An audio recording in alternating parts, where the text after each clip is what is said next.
rice bubbles, white bread, and creamed corn are never, ever a good idea. Why am I so crazy about this today?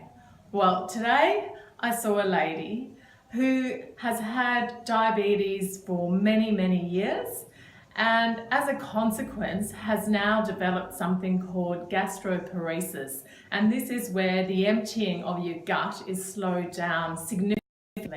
And this can cause a lot of issues, but it is as a consequence of being diabetic in this case.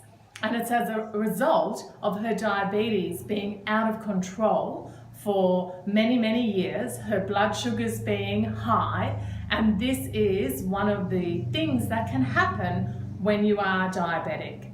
And so the first port of call that you would go to, in my logic and with my experience, is to try and work from the source of the problem, which is the diabetes. And so trying to control blood sugars better would then help to make sure that this gastroparesis doesn't progress any further.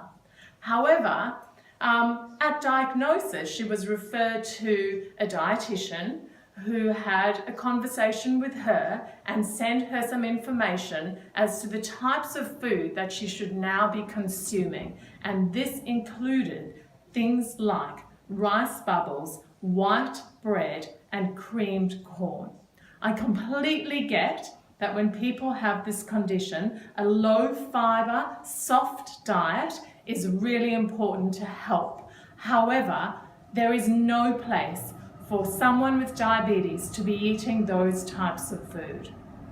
There are many real food options that can help in this condition, not only to address the gastroparesis, but also to ensure that the diabetes is well contained so that this gastroparesis doesn't get any worse.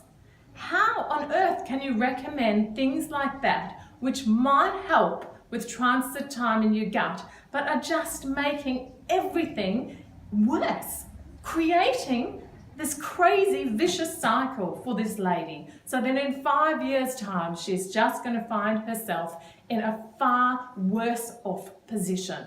We need to address individuals as a whole, not just look at this tiny little part of what's going wrong in her gut right now, but look at her as a holistic individual and try and work with all components of health.